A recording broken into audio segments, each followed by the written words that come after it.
Hello, everybody. Welcome to the Crypto Hipster Podcast. This is your host, Jamil Hassan, the Crypto Hipster, where I bring you founders, thought leaders, entrepreneurs, executives, artists, you name it, in crypto, blockchain, Web3, globally. And today I have two amazing guests, and this is going to be an awesome conversation. I'm really looking forward to it. Um, my first and second guest are Ben Yurcisin and Miles Cologne. Ben's founder of BeYu Labs, Miles product manager. We're going to talk about Nexus Voyagers and a whole bunch of stuff. Gentlemen, welcome. Hey, thank you so much for having us. Super excited to be here. And honestly, you nailed those last names. Like they don't usually get them right. Both of those names can be tough, but you came in Right? swinging with it. So I'm like, oh, nice, you got them. There we go. We Great appreciate start. you having us. Yes, great start. Thank you so much. And we I've get just interviewed kicked people. off. I was gonna say we I've just inter- kicked off last week with our metaverse panel together. So that was super awesome kind of introduction to Jamil and what he's bringing to the table. So we had some fun there in We Dream. that was a great conversation. I was like, wow. I mean, Joey Dunn, who introduced us, I interviewed him last year. He was an amazing host, and people have opportunity to listen to our conversation, to our panel. Please check it out because it was really insightful. Was awesome. And this was gonna I heard this was gonna be even twice the insights. I hope so. Okay, but yeah, before we do the insights, I got to say, I've interviewed people across the world and from Ukraine and different countries, and they had much tougher last names than you. So, I've had You're plenty of like, that's not even practice. hard. But I love that it is a Ukrainian last name, so I guess you do know what you're doing here. Good job. Thank you. So let's kick things off and ask you both. First of all, what is your backgrounds, or what are your backgrounds? I mean, use proper English here, and are there logical backgrounds for what you're doing now? Cool. So I'll kick off here a little bit. I know we just talked about Hoboken. So my background is actually in engineering management. So kind of project management and business skills that tie into engineering, which obviously, as we'll go into the discussion, I'm not deep in engineering now, but the background is logical because it taught me problem solving skills and innovation, which is extremely critical to this space and being able to adapt and be flexible and figure things out on the fly with how fast Web3 is moving. It definitely ties into it. But what's more relevant than that is kind of my entrepreneurial journey. For the past like 5+ years, I was running the Jersey City Tech Meetup and hosting events in Jersey City, interviewing panels, CEOs, founders on all different topics, everything I was interested in, ranging from blockchain, cannabis, marketing, food, you name it, whatever it was. I was just really building community around cool, innovative tech and just having these awesome events that were fun and insightful and valuable. So that definitely ties into what Miles and I are building now, which is really around building a community in Web3, specifically of NFT creators. And we do a lot of events, both in person and virtually, that kind of help facilitate that. So a lot of what happens with the events that I hosted kind of tie right into our product right now. And it's all really exciting. So somewhat logical. Some might say, who needs an engineering background to be in Web3? But you know what? It helps with the thinking. You know what? I find that a great point to the question, and I genuinely love that because that is something I personally think about a lot as a product manager in Web3. It's known in our circles as one of the first things is, are product managers necessary in Web3 in general? And in fact, they are very, very uncommon and few and far between. It's a really interesting place to be in. It's something I definitely considered before I decided to move in full time because it's not easy. It's when it comes to lean teams, it's different when you're used to building startup companies that have like this kind of same runway that everyone's kind of used to, and then you have these NFT projects that are like one artist, one engineer, and maybe someone who's working around finances and organizing some stuff, and it's very lean. And you have companies like OpenSea with dozens of employees. Even if they have 50 employees, they have maybe one product manager. So it's an interesting kind of place to be in. And my background for me, Ben and I both worked in events, and I was more in the sales coaching, if like the Sean Kelly, Tony Robbins space. That's That's kind of the world I was in before. And then moving in from those types of events and stages to, I had decided I was moving into tech and product management and more of the user experience, which was a passion for me. And then Web3 kind of just collided into that whole pathway and was like, all right, I think we're going to figure out what product management in Web3 looks like. So definitely feeling somewhat like a pioneer, but also this ship is just kind of floating around sometimes. You're like, all right, where are we going as a role here? What are we doing? So it's interesting for sure. So how many times did you walk on the hot coals? Only once. But yeah, Oh, yeah, you did the hot it. Yeah, so me too. What did the Unleash the Power Within back in 2016, and I've been looking to go to Business Mastery, but they said I have to make revenue first. So that's the Semantics. so yeah. It's cool. That's a cool experience for you, I'm sure. That was probably a lot of fun. I think those are really interesting kind of positions to put yourself in. Anyone who decides to, like, I want to put myself in this is definitely thinking something. Yeah, I don't know what I was thinking, but it worked. I didn't get burned. So yeah. So let's ask you guys about the Nexus Voyagers network, right? What's that all about? What makes it great? How do you bring your skills to it? What is it all about? So, I mean, really, with this Nexus Voyagers network, we're creating a movement for NFT creators in this space. So it's really focused on those building NFTs, not the buyers of NFTs, but the sellers of NFTs. Because we've been talking to so many people in the industry from our events and just getting out there and networking. And so many people have awesome, innovative projects, but you probably know a lot of people who push mint date out further because the market is down and they're like, when do we ever drop this, or will it even happen? Or people who've already dropped collections, they might have had an awesome community, but then things are fizzling down because there's a lot of despair in the market right now. So we're creating a movement, the Resurgence, to bring back NFTs and really help create a support system around founders and creators of NFT projects. So essentially with the Nexus Voyagers network, there's a lot of focus on in real life and virtual events, so kind of networking between people to help them compare notes and really figure out what's the trends in the space and what's the best move to kind of get the product off the ground.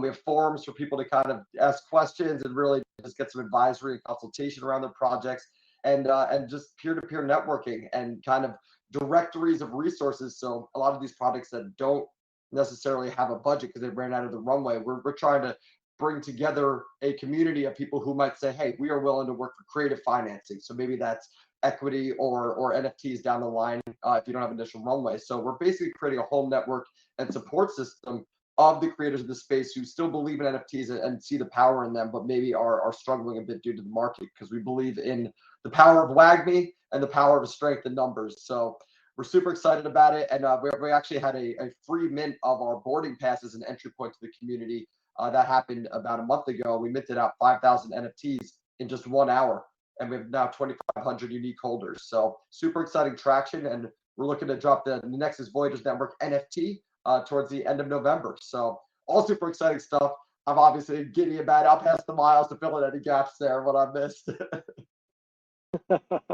No, I think you hit a well-rounded approach to everything we're creating here. But yeah, it's a lot of the feeling of the support. It's support of the builders, the creators, and what we're trying to create in a space that isn't always as giving. It's definitely not an easy space to see where you're going, to figure out what's going to work, and it's also, I mean, not the most lucrative in certain ways. So in terms of startups, it's not an easy place to kind of build a startup, and that's what a lot of these projects, whether they know it or not, that's a lot of what they're doing, is they're creating these startup companies and businesses or projects, and without the backgrounds or experience to really keep it going forward. So it's definitely a lot of a support system to help everyone out and keep this whole train moving. So we actually get to where we want to go. I want to ask you at a higher level, I'm going to later on, about the Web3 environment, but you mentioned say you're bringing NFTs back, right? So the first round of NFTs were Bored Apes, right? The punks, the Tuda bird or what are the birds, whatever they were, and that fizzled out. And you said that you're bringing it back. So there's going to be a change. There's going to be a change in the way the NFTs are done. How will they differ once they're brought back from the initial round? So I think really it comes down to, and this is Miles and I talk a lot about this with our team and partners. It's coming down to having NFTs that have a business around them and actually create real utility and have a membership. And of course, we saw some membership NFTs back in 2021, but it was really easy for people to just get a generative art project, build a lot of hype around it, mint out, make $3 to $4 million in a couple of minutes. And there was nothing behind these products. They didn't even have anything to get. People were just excited, and it was just a big FOMO hype thing. So I think the real change here is actually now the market is kind of like, all right, we're not really latching onto those anymore. We have limited ETH, and we want to kind of put our money where it's going to be very valuable for us. So we see a lot more happening in membership and event access with NFTs rather than just kind of these random generative art projects that don't have much behind. But I'm not saying they can exist anymore, because we actually just saw a project by Gabe Weiss called the Stoics, which is centered around art, but he's actually a known artist in the space. So that kind of works if you're like an artist and you have a community around your art. But as far as just like pumping out these projects, now there needs to be a little more behind it. People expect that actual business that's going to give them a ton of value in return.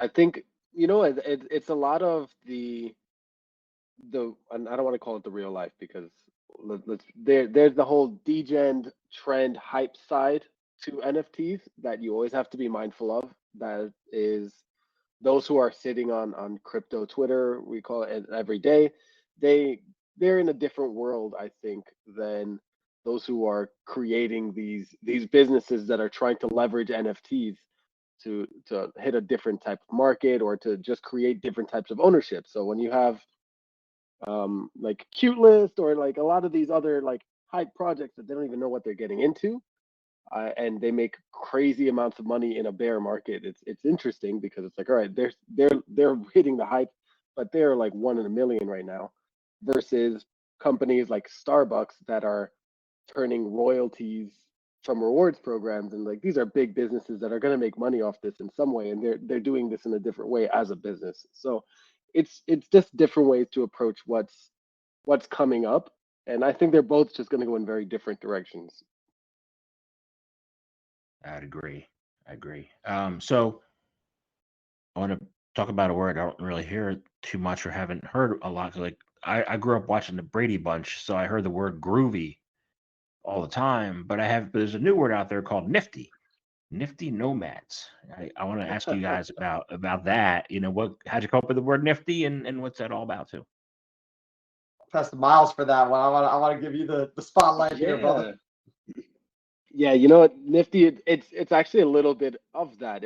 We actually, I'm a big fan of what I guess to me are some of the old school words of like nifty, funky, jam. Like I think they're cool, and they feel good. They have a lot of great vibes to them. And Nifty did happen to come from there's like that slang of NFT, and then this is like the nifty, and it kind of, that word came from the actual word of NFT. But that one had a little bit of a groove to it that we just felt like, all right, it's nifty. That was a word that existed before that's kind of taking a new meaning in Web3. So I think it's special just because of that. It's kind of a retro new take on it. So it's like, yeah, I feel a certain way when I call myself a nifty nomad. And so the nifty word is fun. We love playing into that too. But really, like as far as the podcast, Miles and I love sharing our journey of building in the space, because like as people who are creating a network and community of builders, we're like, we are perfect members of the community, because all the things we're like offering, there's things we've gone through and we found pain points, and we're like, we have to talk about this, because this is a brand new world for everybody. It's not necessarily super easy to navigate. So I figured that if we share our journey and kind of talk about things like, building an NFT was one episode. Another one, we had an awesome episode about like product and creating your utility and fundraising, all different things just around the business and kind of showing behind the curtains of, hey, you want to build an NFT project? Check out the podcast. Kind of, you can hear from us. And then lately we've been bringing on some guests as well and like kind of showcasing them and their journey too. So really with the podcast, there's a lot of cool things you can do with it, tie it into the whole NFT that we're creating, the whole ecosystem. So as you know, podcasting is fun and it's a great way to get yourself out there and get some content going. So we usually are the ones interviewing people. So it's great to have the tables turn and get interviewed a little bit. We appreciate you, Jamil. Right, no problem. No problem at all. This is great, but I do have probably a more difficult question too. Miles, get ready. There are some critical trends going on right now in Web3, right? And if you're not talking to people all the time, then you take a week off, you'd miss out on what they are, right? What do you see as those trends, and how do we navigate them? Because it looks like there's a lot of uncertainty right now. So what are they and how do you navigate them? Right, so yeah. Miles, kick it off. I know we both got a lot of thoughts on this. Yeah, right. Like after so many conversations, it is almost impossible to survive in Web3 and NFTs without constantly looking at trends, because I've never been in a space where trends moved it so much and so quickly. It's like 1 week, oh, everyone's down, market is lower, ETH is worth half as much as it was, everything is free. And it's like, what? Okay, free mints. Like, all right, cool. That's a thing all of a sudden. We're going from everything was like 2 Ethereum, 1 Ethereum, 0.1, whatever. And then all of a sudden it's like, all right, free mints are it, because we still want to create these projects, but not everyone has the money to get into them. So like just to keep the fun going, they're just like, I just make it free, just put it all out, which is a wild concept in itself. It's actually almost backwards to what we've known to be in business. And I think right now that is the big trend that is still currently here is free mints, and what those turn into is communities of people who are just jumping in because they heard of something and someone shared it to someone else and everyone's going to buy a couple and flip it. I think that the NFT flippers get a lot of value from that because there's a possibility it'll go up. Like I made 0.02 Ethereum today on free stuff. And like, yeah, I mean, that's what they're doing to survive out here. I guess that's where it is. But other than that, I mean, Ben, what do you I'll throw what do you think the next trends are going to be? There's so many options. I don't know. So, I mean, the next trends, I see just like, first of all, what Starbucks is doing with their whole Odyssey Rewards program. That's huge. It kind of shows you a big use case for this. So I believe like all different like mom and pop like businesses, small businesses can start incorporating NFTs as a reward system for their business, whether it's a barber shop or a hair salon, whatever that is, and maybe incorporate that into their model, whether that's actually you can get a certain amount of haircuts a year with an NFT or whatever that looks like. But I see more businesses actually incorporating that into what they're building. So that's future trend action right there. But just real quick on the free mints, I want to say I was pushing back on the free mints from day one. I was like, that is against the business, but we're going to work our asses off and give everyone something for free. This is ridiculous. But to Miles' point, you can only push back so much on what the market expects. So how we kind of played that into our business is that we did the free mint that I mentioned about a month ago, which was kind of saying, hey, this is your entry into our community. We're going to have value for those who get the free mint. And what it did for us as a business was get us 2,500 unique holders from around the world. And that works on building the community and kind of sets us up for what we're still planning to do, the paid mint next month. So there is a way that free mints can be beneficial on the business side of things as well, and not just a giveaway. And then one more thing I want to say on the trends, which is huge, is just NFT events. Like that is not going anywhere. For those who don't know, back in 2021, when the market was hot and people were making so much money, there was about 5,000 attendees of NFT NYC. And back in June, when everything was crumbling and we were all in despair, there was 15,000 people at NFT NYC.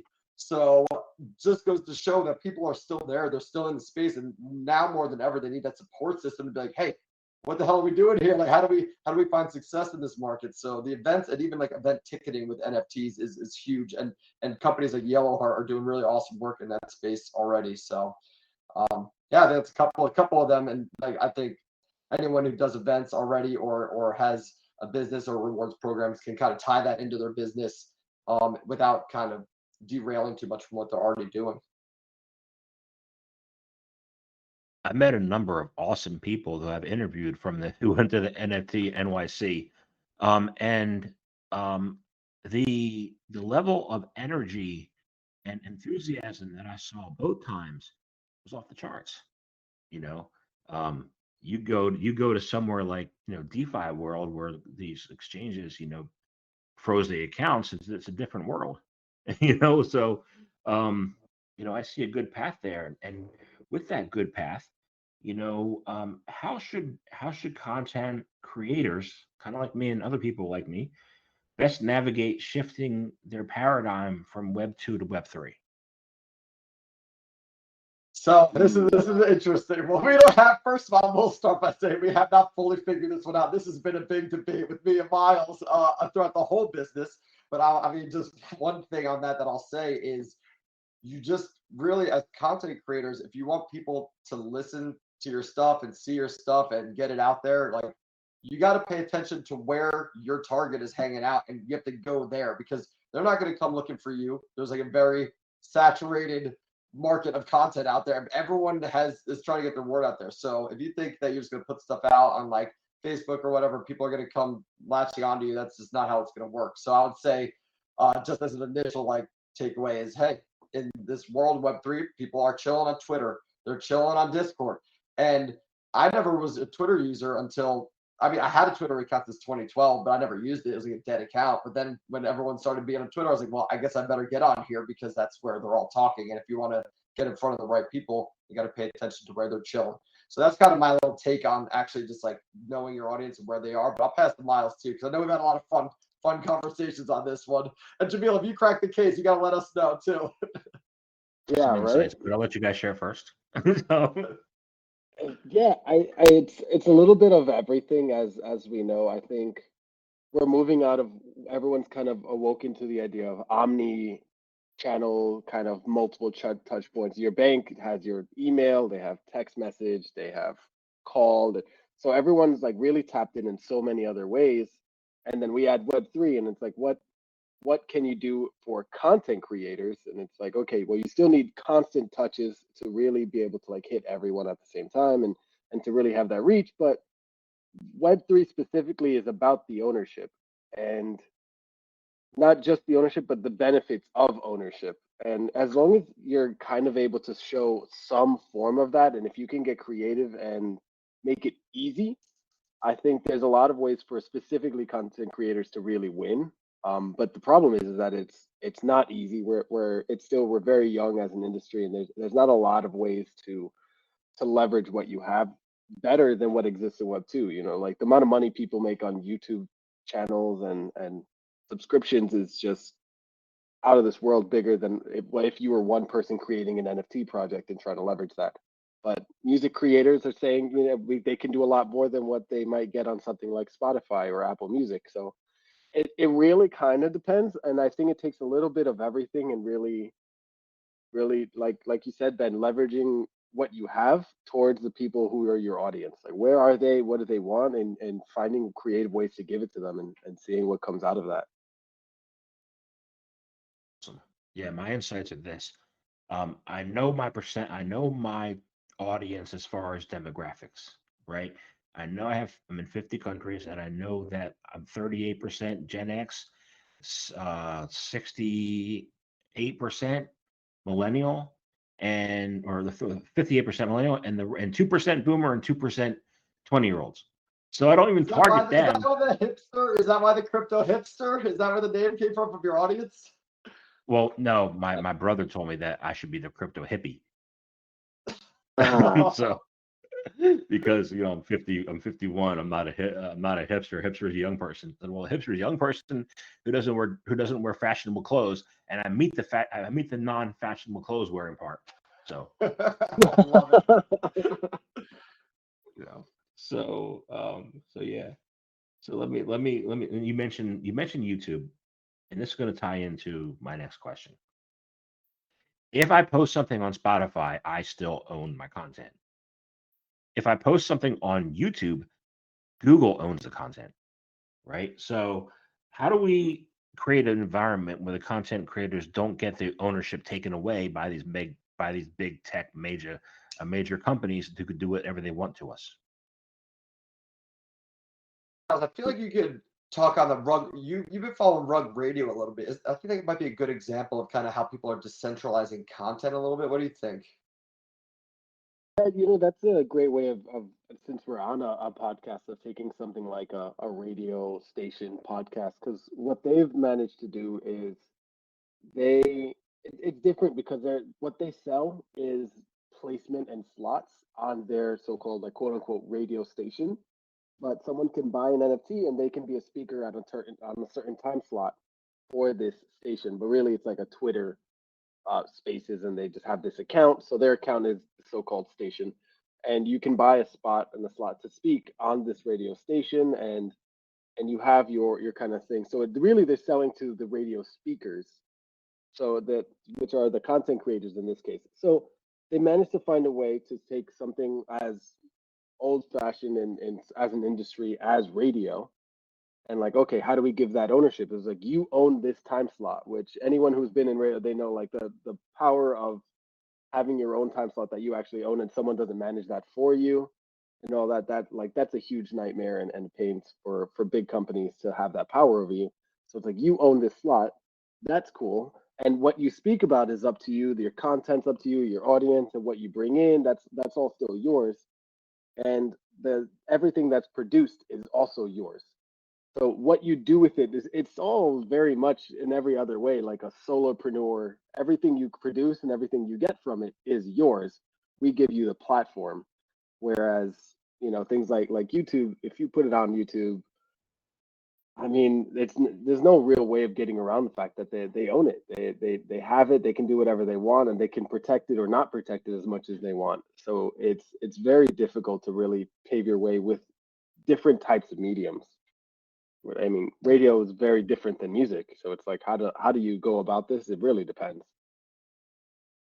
And I don't think and I guess it's a good example of like companies that are starting to do like ownership of content creation, but I don't think we're fully there yet, because even like we're deep in Web3, right? But I mean, I know I'm still using like Instagram and YouTube and all these. Like, I think that is a good example to show how content can be decentralized. And maybe down the line, there's going to be platforms where it's like the Instagram, the DAO of Instagram, so decentralized autonomous organization, where you can like kind of have your content, but it's not owned by anyone. We're not necessarily there yet, but that's kind of where I see things going to, as a way to kind of combat that these companies are owning your content. Because even with things like Spotify, where people traditionally haven't gotten paid as much for their content, now they're making music NFTs where they own more of that song that they produced and are not just getting a cut of royalties. So it's an interesting thing. I don't think we're fully there yet, but there's a lot of opportunities for innovation on that front. If anyone's listening here and wants to build a cool business around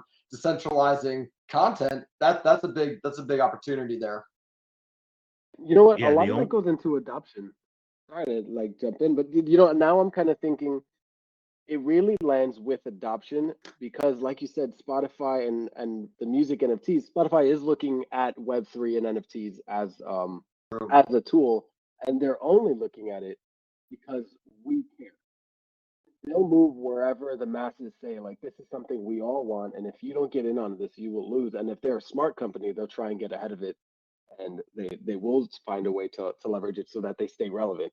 So I guess, to answer your question, Jamal, the best way to collectively combat the whole battle over content is to collectively move and support the movement of, like, giving those creators their ownership and their power, and supporting that, even when it might not benefit you right away, long term it should benefit everyone. So that's Miles' message to big tech out there. If you're big tech, if you're listening, we want our content. Yeah, I agree. Right now, there's only two companies I've seen that are in the space. One is called the Gather Network, and they're out of Dubai. but they're not up and running like YouTube was. I mean, and the library was there, but they had run into so much SEC backlash for no reason. And then I just spoke to Jeff McCabe, who's building Let's Go and doing messaging in WhatsApp, but WhatsApp also has a video function, which they haven't explored yet, but somebody should, and it's a great opportunity to innovate. So, and I'm sure we'll have some listeners for this show. So if you want to innovate, get in touch with him. Look and Let's Go. So, I'm just not the builder like you are in the engineering. So I'm a project manager, but not the engineer. I wish I had an engineering background. It'd be awesome. But I do have the background. Helps when people try telling. It certainly helps when people try telling you it takes 6 months when it takes 3 months, right? Having that deep it helps you sense bullshit when you're still managing stuff, Oh yeah. One of the things I am is what it was before I got married and had kids was a world traveler. You are too, you believe men are too. And I'd love to hear some stories. It'd be awesome. But how can we all be world travelers without, especially, and even if we can't travel right now, how can we all travel the world? What's that? Where are we at technology wise? How can we do that spiritually or psychologically or technically, or how can we do that? Simon, I'm just kidding, but not really. That could be. You could go on a journey there, but that's a whole other story. Really, my actual answer to that would be like just.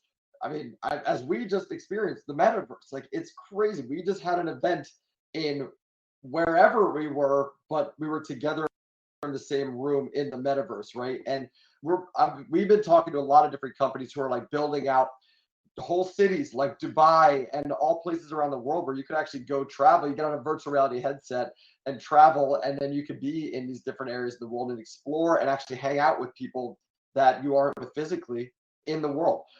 I'm always going to say, like, hey, that doesn't ever, for me, replace real travel. Like, of course, I love getting out there in the world and traveling and actually meeting new people. So, but the metaverse is providing opportunities for those who maybe don't have the means to travel and can go to events. And I just loved the event we did the other day because that's just so cool that we could all come together and be kind of hanging out in the same room virtually.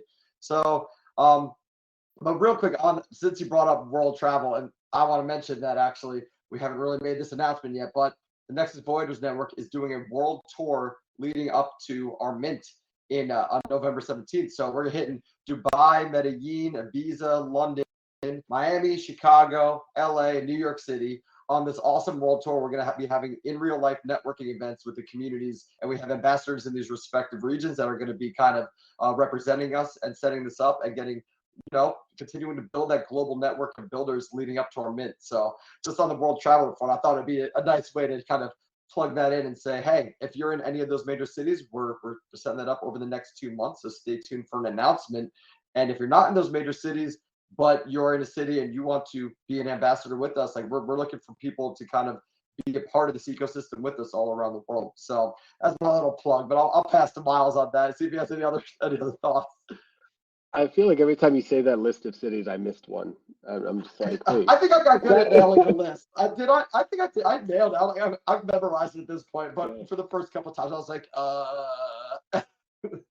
Yes, and I mean, it's an interesting just take. I don't want to be the one to like how to get the world to travel the world. I mean, there's a lot that will probably have to change in terms of like technology gaps, income gaps, and all that stuff. And I mean, without getting so deep down that rabbit hole, I think the good thing to keep it relative to our conversation here is the fact that blockchain, Web3, NFTs have actually been really helpful in like lower income communities or even countries where people didn't expect for them to be making as much as they have, and even in different fields, artists are now making money that is just astronomical compared to what they were, like percentage wise. The scale is just exponential. You take the industry of NFTs and what it's done for India and African people and what they're able to produce in this, and actually the whole global economy of NFTs and blockchain and Web3 and all that. it's really given a lot more to those on the what would have been the outside in tech. And it's a very difficult thing to accomplish that NFTs have been able to. And I think that's a really cool thing of we can start with getting the money around the world. I think the global funding to individuals and to companies and businesses that can really use it, and I think it starts there when it comes to travel, having events. There's huge events. I think the Ethereum Network, they're doing a huge event in Mumbai. Either it just passed or it's happening, but they have a huge event like that, and that's a huge major like dev tech event. And they're doing it in countries where I wouldn't have, if it was happening, I didn't hear about it. So I don't want to say that it didn't happen, but the fact is that it's a big deal, and not because they're doing it just because they're doing it. It's because like it makes sense. These communities are really driving the force of this technology in an area where they weren't being looked at before. So the spotlight's definitely moving around the world a lot more. And I haven't even there's so much going on in the Eastern Hemisphere that I don't even know about. It's just a huge gap that I'm like, there's a whole nother world of what they're moving out there, and I just don't. It's very difficult for me to tap into, but it's wild. It's wild. I don't really do a plug, but I'm going to plug. I'm actually sponsoring an event in Bali called Block Bali on November 25th, which is a week or 8 days after your mint. But might be worth it to look into that, because it looks absolutely amazing. And like I said, I can't go. I would love to. I would love to go. But maybe another decade. So We'll get there. I'll get there. But yeah. So You definitely got to share the details with that. We'll spread it to our community, because we're creating this whole global ecosystem. So we'll get our people there. If we can't go, at least let's get FOMO by watching our people go there and take pictures, so we can be like, all right, at least someone had some fun there. Yeah, we know what the word envy and jealousy is. So exactly. Let's feel our envy for our community. That's what this is all about. Yeah. So I want to thank you both very much for your time today. I really enjoyed speaking with you, and that's been awesome. And I have one final question: is this? How can people find out more information about you? How can they listen to your podcast? How can they learn more about your company? How can they be part of your community? How can they do any of that? Well, first of all, I just want to say thank you so much for having us. This has been a blast. This has been so much fun, and I know we had a great time last week on the metaverse thing too. So we'll definitely have to interview you over on our podcast too. So we'll make that happen. But for anyone interested in learning more, Nexus Voyagers on all social media, nexusvoyagers.com. We have a new site coming out shortly, so stay tuned for that with our white paper as well. So it breaks down everything that we're building. Linktree/Nifty Nomads for the podcast. And I'm sure Jamil will throw this all in the show notes as well. But we'd love to have you in the community. We're very excited about building a global ecosystem. And really, this is just about the people. And without the people, it's nothing. So if you're listening to this and you're a builder, come on in. We'll accept you with open arms. And we can all build together and make something really special happen in this world.